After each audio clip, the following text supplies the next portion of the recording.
Alhamdulillahil Qawiyyu sultanu al-wadihil burhanu al-mabsut fil wujud karamuhu wa ihsanuh.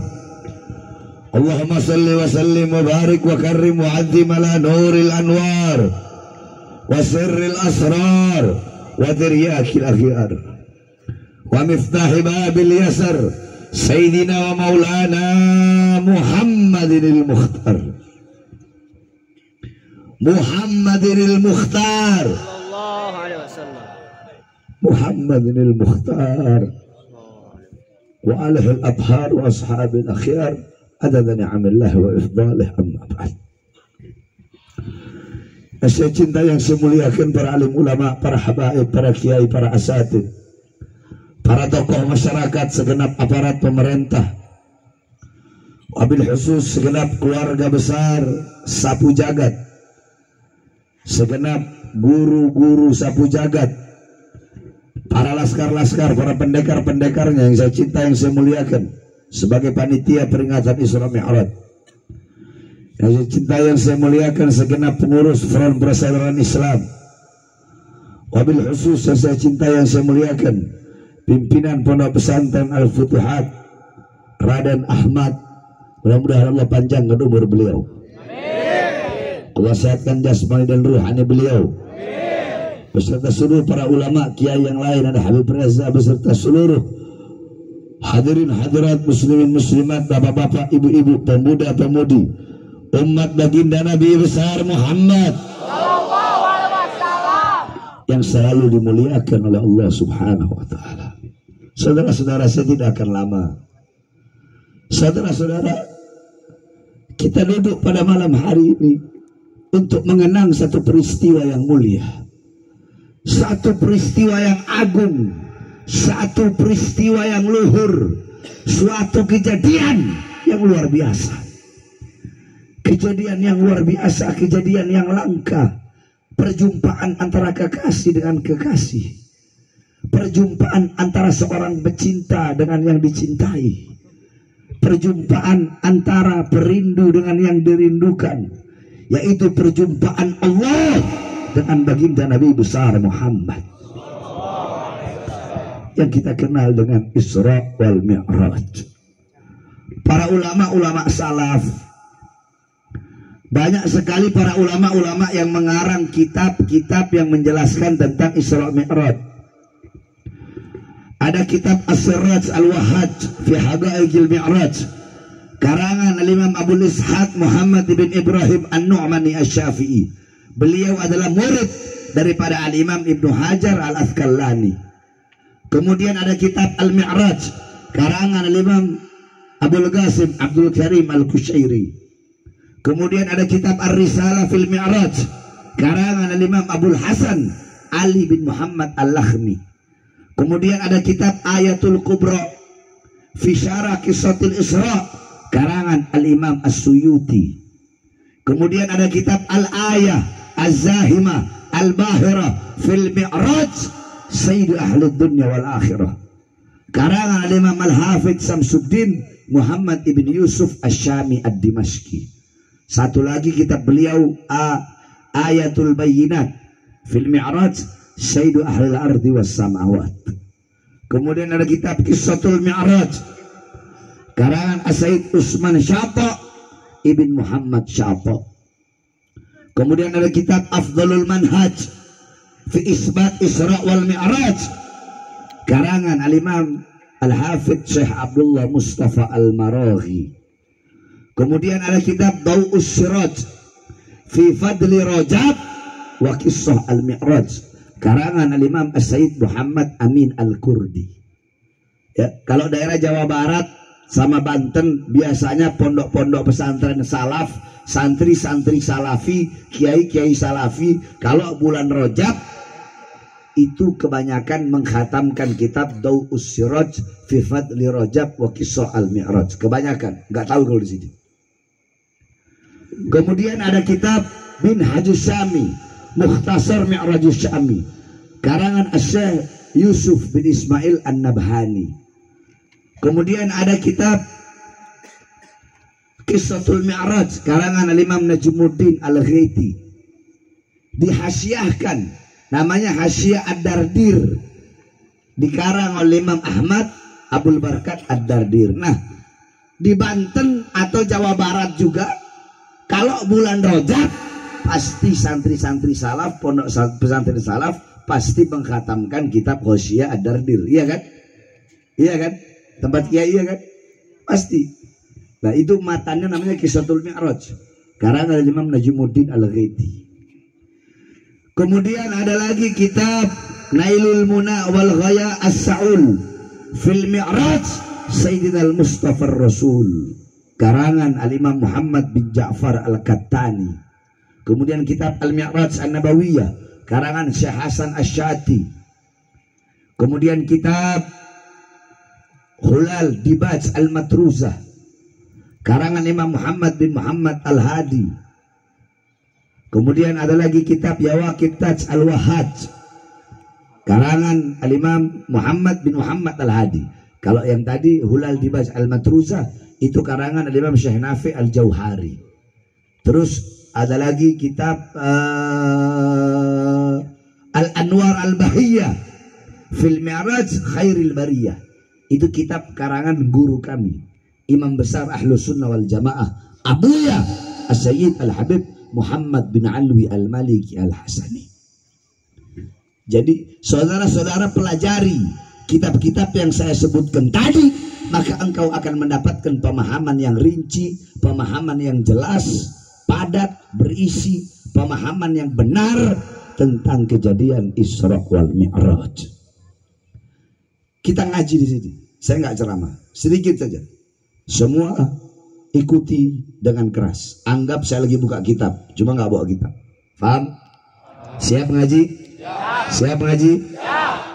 Bismillahirrahmanirrahim. Bismillahirrahmanirrahim. Subhanalladzi asra bi abdihi lailan minal masjidil haram ilal masjidil aqsa. Perhatikan ya, saya jelaskan. Saya kalau mau jelaskan ini ayat satu minggu mungkin nggak habis-habis. Cuma saya rinci-rincinya, intinya saja. Subhana Al-Imam Fakhruddin Ar-Razi, Al-Imam Ibnu Jarir At-Tabari, Al-Imam Baghawi, Al-Imam Ibnu Katsir, Al-Imam Baydawi. Beliau para mufassir mengatakan setiap ayat Quran kalau ada kalimat subhana itu berarti menunjukkan sesuatu yang luar biasa. Paham? Jadi kalau ada ayat terus ada subhananya, berarti kejadian itu, peristiwa itu, sesuatu itu, perkara itu, perintah itu bukanlah hal yang biasa, melainkan kejadian yang luar biasa. Berarti subhana pada awal ayat Isra Mi'raj itu menjadi bukti, itu menunjukkan bahwasanya Isra Mi'raj bukan kejadian biasa, tetapi kejadian yang luar biasa. Paham? Paham ya? Ikuti saya. Terus Pep, artinya subhana itu apa? Saya jelasin. Subhana. Subhana. Bima'na tanzih. Ay al-murad tanzihullah min kulli su'in. Subhana bima'na bara'ah lillah min kulli naqsin. Jadi subhana itu melepaskan Allah dari segala kekurangan, mensucikan Allah dari segala keburukan. Itu maknanya tasbih, itu makna subhana. Lah, terus kenapa Allah pakai subhana? Karena Isra Mi'raj ini kejadian yang gak masuk akal. Bagaimana mungkin perjalanan yang harusnya dilalui selama berbulan-bulan, perjalanan itu dilalui hanya sebagian daripada waktu malam? Masuk akal nggak? Enggak kan? Perjalanan yang harusnya dilalui berbulan-bulan, tapi perjalanan itu hanya dilalui sedikit, sebagian daripada waktu malam. Masuk akal apa tidak? Ya. Karena ini kejadian tidak masuk akal, makanya Allah pakai subhana untuk membuktikan, menanamkan dalam hati kalian bahwasanya tidak ada yang mustahil bagi Allah. Paham? Itu subhana. Subhanalladzi asra, maha suci zat yang memperjalankan. Kalau ada yang memperjalankan, berarti ada yang diperjalankan. Yang memperjalankan di sini siapa? Jawab yang keras. Yang memperjalankan siapa? Siapa? Siapa? Berarti yang diperjalankan siapa? Siapa? Yang keras siapa? Berarti Isra Mi'raj bukan keinginan Rasulullah, bukan kemauan Rasulullah, bukan Rasulullah yang pengen berjalan sendiri, tetapi Allah yang menginginkan, Allah yang memperjalankan. Itu maknanya, itu maksudnya. Asra, memperjalankan pada malam hari. Bukan Nabi yang berjalan sendiri, tapi Allah yang memperjalankan. Kenapa? Karena dua. Pertama, Allah rindu ingin berjumpa dengan baginda Nabi besar Muhammad. Kedua, tahun tersebut adalah amul hazan, tahun kesedihan bagi Nabi. Paman yang beliau cintai, kafiluhu yang menjaga beliau, yang mengasuh beliau, yang mencintai beliau melebihi kecintaan kepada anak-anaknya, wafat, yaitu Abu Thalib. Istri yang mencintai beliau, yang setia, yang berkorban nyawa, jiwa, harta. Sampai-sampai istri beliau berkata, wahai suamiku Rasulullah, kalau nanti aku mati, kau butuh uang, kau butuh dinar, kau butuh dirham untuk perjuangan Islam, maka gali kuburku, ambil tulang-tulangku, kau jual untuk perjuangan Islam. Siapa? Sayyidatuna Khadijah. Dua manusia ini wafat di tahun yang sama, makanya Nabi Muhammad makanya tahun itu dinamakan Amul Hazan atau tahun kesedihan. Nah, Allah ingin menghibur Nabi Muhammad dengan perjalanan Isra wal Mi'raj. Paham? Paham? Saya jelasin satu-satu, rinci, padat, tapi gampang dipahami. Subhanalladzi asra bi abdihi, maha suci zat yang memperjalankan abdihi, hambanya. Hamba, hamba. Hamba di sini adalah hamba yang utuh. Hamba yang utuh. Yani ai bil jasad waruh, dengan jasad dan juga ruh. Sebab kenapa? Kalau Nabi Muhammad Isra Mi'raj cuma ruhnya saja, maka ayat itu akan berbunyi subhanalladzi asra bi ruhihi. Kalau Nabi Muhammad Isra Mi'raj cuma jasad, nggak pakai ruh, ayat itu akan berbunyi subhanalladzi asra bi mayyitihi. Karena di situ pakai abad, berarti hamba yang utuh. Ma makna al-abad? Hamba yang utuh itu apa? Ikuti saya. Al-abad ra'a bi'alatil ain, sami'a bi'alatil udhun, takallama bi'alatil lisan, masaka bi'alatil yadin, masya bi'alatil rijlin, syaqa bi'alatil galab. Jawab, hamba yang utuh adalah hamba yang melihat dengan alat, yang keras dengan alat, mendengar dengan alat, berbicara dengan alat, menyentuh dengan alat, berjalan dengan alat, merasa dengan alat. Itu namanya hamba yang utuh. Berarti Nabi Muhammad Isra Mi'raj bil jasad waruh. Sebab ada sebagian ulama berpendapat Nabi Muhammad itu Isra Mi'raj fil manam, cuma ruh. Itu berdasarkan hadis riwayat Sayyidatuna Aisyah radhiyallahu anha. Tapi pendapat yang paling kuat, pendapat yang paling muktamad, Nabi Muhammad Isra Mi'raj dengan jasad dan juga ruh. Yaqdatan, dalam keadaan sadar, dalam keadaan terjaga, berjumpa langsung dengan Azizul Wahhab bila hijab. Berjumpa dengan Allah tanpa setitik pun penghalang. Kamu tahu, penghalang antara hamba dengan Allah itu ada 70.000, kata Imam Ghazali. Setiap penghalang Allah, Allah ciptakan dari cahaya, air, dan kegelapan. Andaikan manusia bisa mendengar suara gemuruh air yang ada dalam penghalang Allah, saking ketakutan hati manusia itu akan copot dari badannya. Tapi Nabi Muhammad dalam keadaan sadar, terjaga, berjumpa langsung dengan Allah Subhanahu wa taala. Subhanalladzi asra bi abdihi lailan. Ayo santri jawab. Lailan isim nakira apa isim ma'rifat? Nakira apa ma'rifat? Tandanya apa? Alamatnya apa? Tanwin di akhir huruf. Kalau ma'rifat alif lam di awal huruf. Pertanyaannya kenapa kok pakai nakiro? Al-baitu, rumah itu, isi ma'rifat itu intinya udah jelas ketahuan. Hal yang sudah ditahu, hal yang sudah ketahuan, udah jelas ketahuan. Al-baitu, rumah itu, ketahuan rumahnya. Oh itu rumahnya.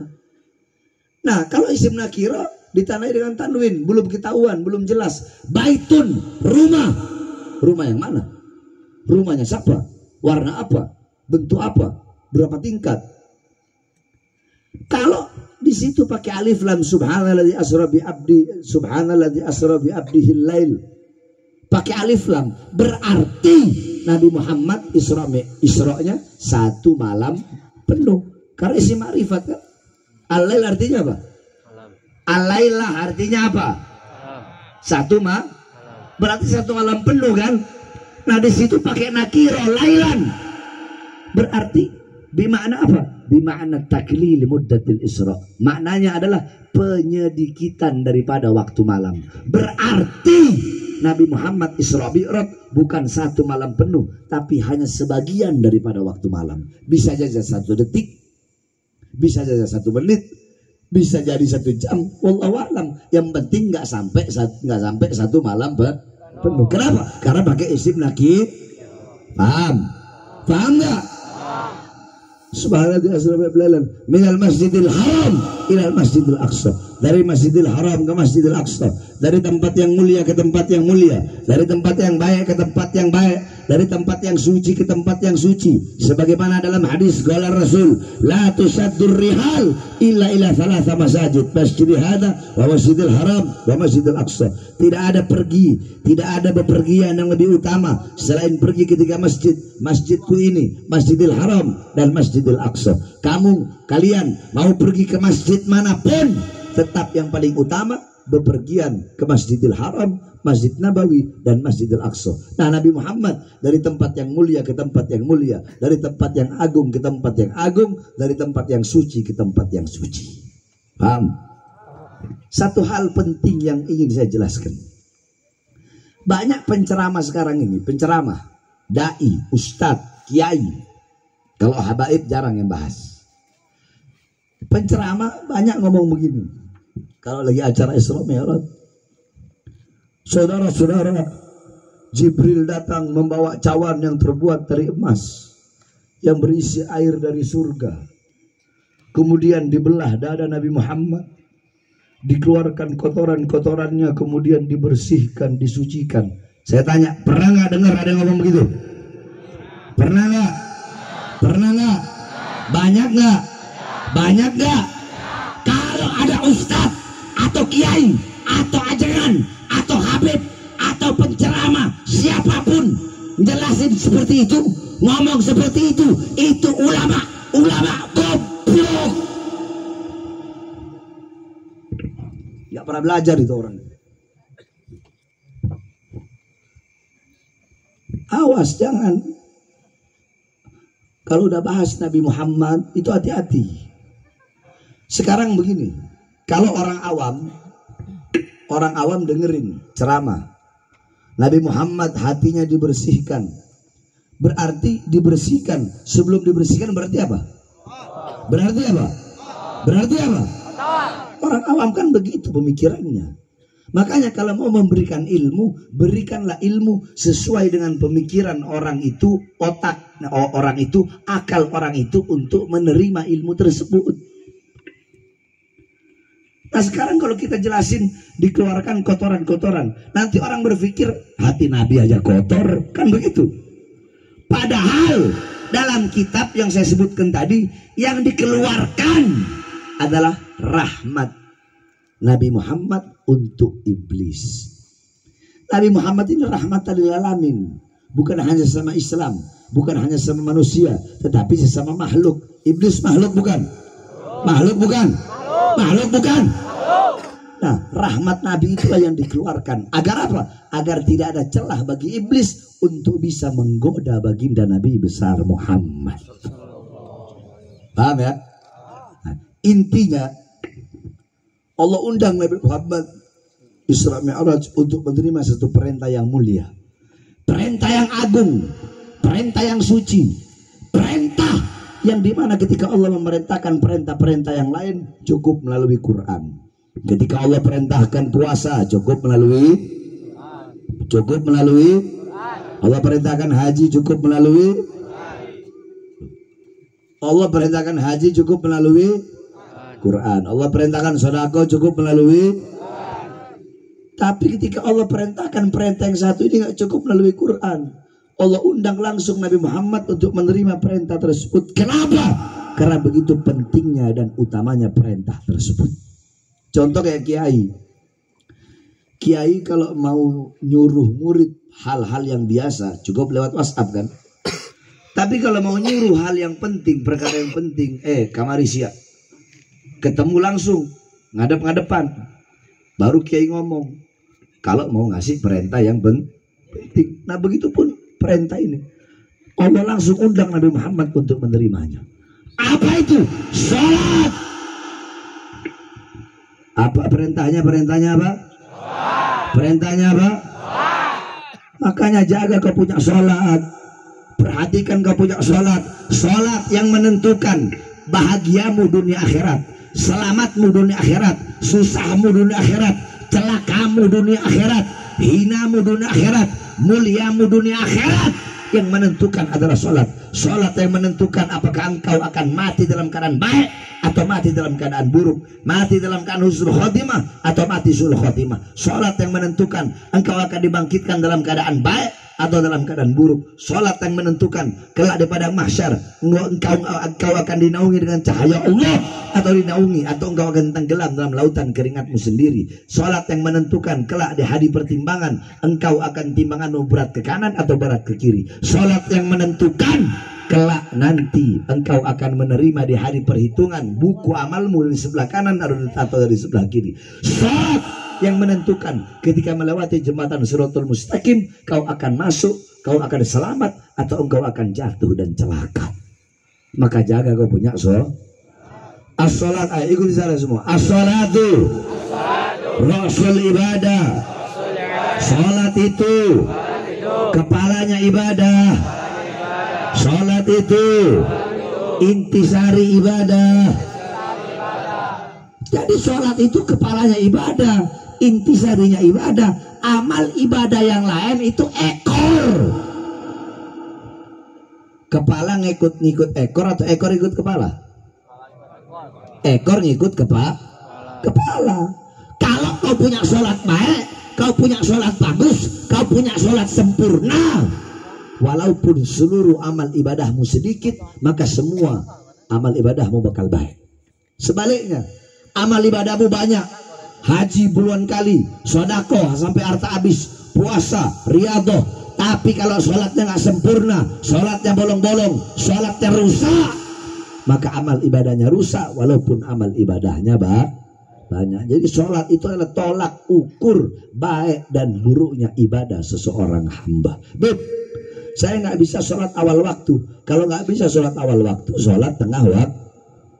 Beb, nggak bisa sholat tengah waktu, sholat akhir waktu. Beb, nggak bisa sholat jamaah, sholat sendiri. Beb, saya nggak bisa sholat di masjid, sholat di rumah. Beb, nggak bisa sholat berdiri, sholat duduk. Beb, nggak bisa sholat duduk, sholat di. Yang penting jangan tinggalkan sholat. Ada satu cerita. Ada sapi. Ini sapi ngomong, aku lebih mulia daripada seekor kambing. Kenapa? Karena setidaknya badanku lebih besar dan lebih bermanfaat dimakan oleh orang banyak.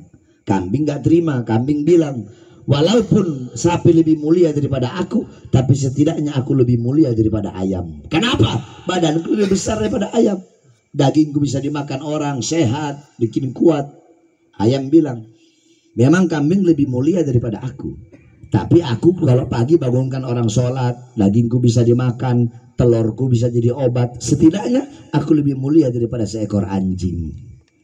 Apa kata anjing? Aku memang najis, tapi aku manfaat. Aku jaga rumah orang. Daripada apa? Aku jaga rumah-rumah orang daripada keburukan, dari maling, dari penjahat, dari pencuri. Setidaknya aku lebih mulia daripada seekor babi. Apa kata babi? Ana syara dabbah. Saya binatang paling buruk, binatang paling hina. Tapi sehina-hinanya saya, seburuk-buruknya saya masih beriman kepada Allah. Ada yang lebih hina dari saya. Ada yang lebih buruk dari saya. Setidaknya saya masih lebih mulia daripada orang yang meninggalkan sholat 5 waktu dengan sengaja. Saya tanya, jawab yang keras. Jawab semua yang keras. Berarti kalau ada orang ninggalin sholat 5 waktu dengan sengaja, itu orang apa? Itu orang apa? Ngantuk kalian. Kalau kalian ngantuk saya pulang. Capek. Lelah. Hah? Terus kenapa nggak semangat? Saya aja lagi dalam keadaan sakit, tetap saya datang kemari demi kalian. Hah? Kenapa kok jawabnya pelan? Hoi, tidak ada kata kemalaman untuk Nabi Muhammad. Tidak ada kata kepagian untuk Nabi Muhammad. Tidak ada kata capek untuk Nabi Muhammad. Tidak ada kata lelah untuk Nabi Muhammad. Berarti kalau ada orang yang nggak sholat siapa? Siapa? RT nggak sholat, RT apa? RW nggak sholat, RW apa? Lurah nggak sholat, lurah apa? Kepala desa nggak sholat, kepala desa apa? Camat nggak sholat, camat apa? Bupati nggak sholat, bupati apa? Wali kota nggak sholat, wali kota apa? Gubernur nggak sholat, gubernur apa? Menteri nggak sholat, menteri apa? Presiden nggak sholat, presiden apa? Polisi nggak sholat, polisi apa? Tentara nggak sholat, tentara apa? Pak Haji nggak sholat, Pak Haji apa? Ustadz nggak sholat, Ustadz apa? Kiai nggak sholat, Kiai apa? Habib nggak sholat, Habib apa? Santri nggak sholat, santri apa? Babi. Bahkan bukan babi, lebih babi dari babi. Iya kan? Kan kata babi, aku lebih mulia daripada orang yang meninggalkan sholat 5 waktu dengan sengaja. Makanya ini anak-anak muda, jaga kau punya sholat. Jangan kau robohkan kau punya agama dengan tinggalkan sholat. Sholat itu yang agama, saudara-saudara. Yang paling banyak merobohkan agama Islam, bukan agama luar, bukan Kristen, Buddha, Hindu, bukan di Indonesia. Yang paling banyak merobohkan agamanya, yang paling banyak merusak agamanya, syariatnya adalah orang Islamnya sendiri. Makanya kalian para pemuda-pemudi, jaga kau punya sholat. Perhatikan kau punya sholat. Dengan sholat engkau akan menjadi orang-orang yang berani untuk menyampaikan kebenaran, berani untuk menegakkan keadilan. Jangan pernah tunduk kepada kezaliman, jangan pernah tunduk kepada kemungkaran, jangan pernah tunduk kepada kemaksiatan. Jadilah kalian para pemuda-pemudi yang berada di barisan paling depan untuk melawan para pengkhianat-pengkhianat bangsa, pelacur-pelacur agama, pelacur-pelacur berdasi. Saudara-saudara, saya tanya, apa sih yang sudah kalian korbankan untuk Islam? Apa yang telah kalian perjuangkan itu apa? Apa? Kalian udah berjuang apa? Udah pernah di penjara? Pernah diborgol tangan, perut, kaki? Pernah difitnah, diancam, dihina, dicaci, dimaki? Pernah dicoba pembunuhan berkali-kali? Pernah kalian lagi jalan di tol, mobil kalian ditembak berkali-kali? Pernah diracun? Apa yang telah kalian perjuangkan untuk agama? Apa yang telah kalian perjuangkan untuk Islam, untuk bangsa, untuk agama? Coba kau lihat Habib Rizik. Beliau organisasinya dibubarkan, 6 laskarnya, 6 pengawalnya dibunuh, dibantai, saudara-saudara, ditembak. Anak-anak perempuan beliau, anak cucu Rasulullah yang wajahnya tidak pernah sepi dari cahaya Allah, diasingkan ke Mekah. Beliau di masa tua masuk dalam penjara Saya keluar masuk penjara. 2009 saya masuk penjara kasus kota, 2010 kasus Mbak Priuk, 2011 kasus Ahmadiyah, 2012 kasus Demos, 2018 kasus Habib palsu. Keluar 2020, baru keluar 2 hari udah ditahan lagi, dibawa ke Nusa Kambangan, diborgol tangan saya. Dari borgol tangan nyambung ke borgol perut, dari borgol perut nyambung ke borgol kaki, saudara-saudara. Bebas 2021, baru bebas 1 bulan ditahan lagi. Kenapa? Karena saya membela 16 karya yang wafat, 16 karya yang mati. Pertanyaannya, saudara-saudara, kami keluar masuk penjara, apakah kami penjahat? Penjahat? Penjahat? Apa kami maling? Apa kami bandar narkoba? Bandar judi? Bandar miras? Apakah kami pembunuh seperti Sambo? Pelacur? Jual aset negara? Maling uang rakyat? Terus kenapa kami keluar masuk penjara, dihina, bahkan kami berkali-kali dicoba untuk dibunuh, ditembak mobil kami, berkali-kali percobaan pembunuhan, ingin diracun. Kenapa? Satu jawabannya, karena di dalam tubuh kami mengalir darah kakek kami Rasulullah, darah keberanian, darah pejuang. Karena satu jawabannya, kami para habaib, kami para anak cucu Rasulullah tidak akan pernah tunduk kepada kezaliman, tidak akan pernah tunduk kepada kebenaran, tidak akan pernah tunduk kepada kemungkaran. Kami akan selalu berada di barisan paling depan. Jawabannya, kami para habaib, kami para anak cucu Rasulullah dimusuhi, dihina, dicaci, dimaki, dipenjara, bahkan ingin berusaha untuk dihilangkan, dibinasakan, dibunuh. Kenapa, saudara? Karena kami tegak berdiri, tidak mundur walaupun satu langkah, membela bangsa, membela agama, membela rakyat Indonesia. Saudara-saudara sekalian yang dimuliakan oleh Allah, kami tidak pernah gak saya suruh, ayo kita hancurkan istana, pernah gak? Pernah gak kita menghina agama lain? Melecehkan kitab suci agama lain? Suku lain? Ras lain? Pernah saya suruh, ayo jatuhkan pemerintah? Yang kita lawan kezalimannya, betul? Yang kita lawan kemungkarannya, betul? Yang kita lawan ketidakadilannya, betul? Saudara-saudara, pejabat sekarang butuh sama rakyat kalau ada maunya doang. Saya berjanji memakmurkan rakyat, mensejahterakan rakyat. Setelah jadi yang makmur bukan rakyat, betul? Yang sejahtera bukan rakyat, betul? Yang makmur dan sejahtera perusahaan-perusahaan asing, orang-orang asing. Kita pribumi Indonesia, kita bangsa dan rakyat Indonesia, kita menjadi budak di tanah air kelahiran kita sendiri, saudara-saudara. Betul? Betul? Saya tanya, BBM naik gak? Minyak naik enggak? Ibu-ibu, cabai, bawang menaik enggak? Enak enggak?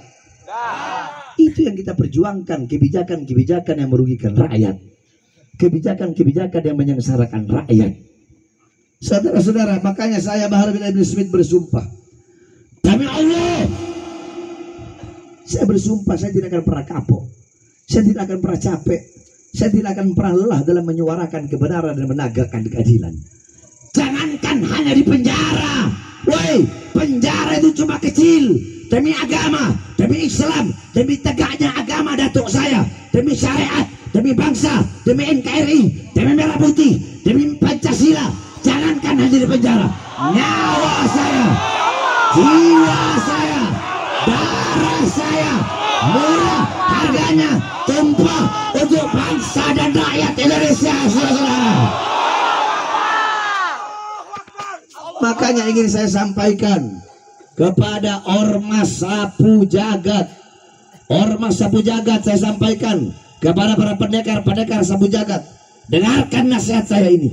Kalian para Ormas Sapu Jagat harus berada di barisan paling depan, membela Islam, membela agama, membela bangsa, bela rakyat, bela negara, Wahai ormas sapu jagat, wahai pendekar sapu jagat, jikalau dulu kalian rela mati demi urusan lahan, rela mati demi urusan tanah, rela mati demi urusan dunia, maka mulai sekarang kalian harus lebih rela mati berjuang di jalan Allah.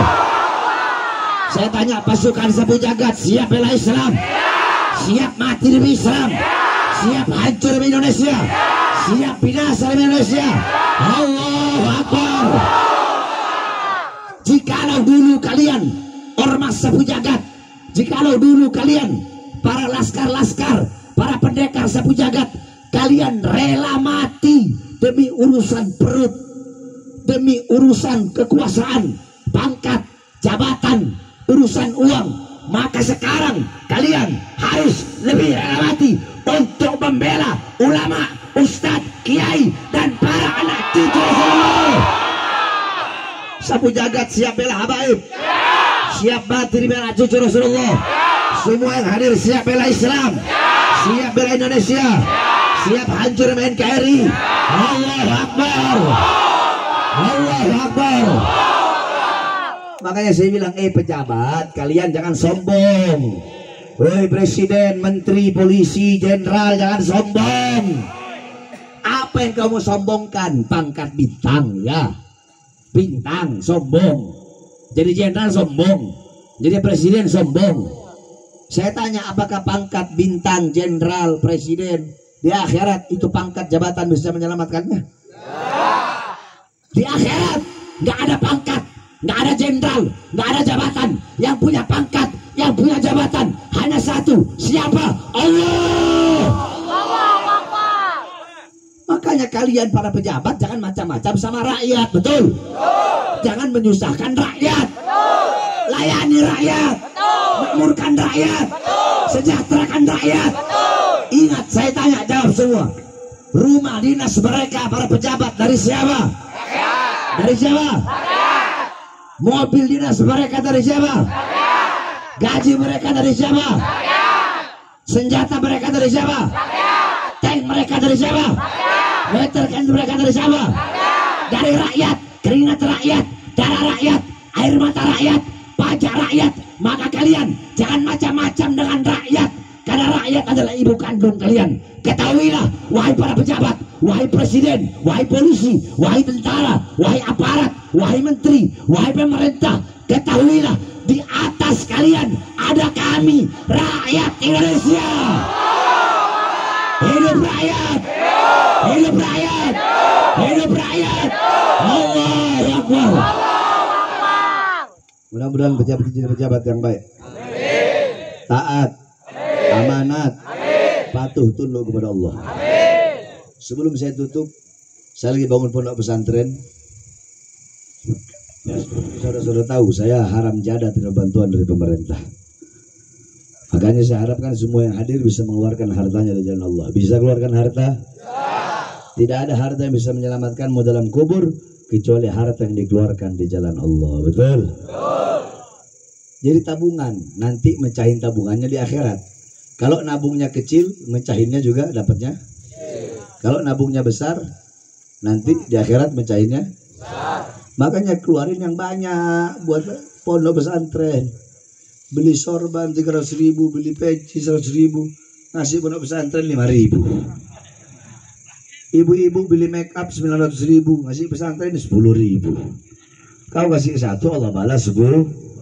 Siap keluarkan harta yang banyak? Siap keluarkan harta yang banyak? Sambil kita sholawat. Ah, ini di atas juga minta-mintain nih. Di atas dulu. Ini ustaz-ustaz kiai-kiai banyak uang semua ini. Ya, keluarin satu ustaz, satu kiai 1 juta. Ini apa lagi Habib-habibnya nih, semua. Gak ada urusan kalau mana. Mau Habib, mau kiai, mau ustaz, rata. Harus keluarkan hartanya semua. Jamaah nanti laskar ya, laskar ini laskar. Pinjam sorban, muter semua. Nanti nyalain flash HP-nya sambil kita menyanyikan mars pembela Rasulullah. Siap semangat? Siap semangat? Semuanya nyalain flash.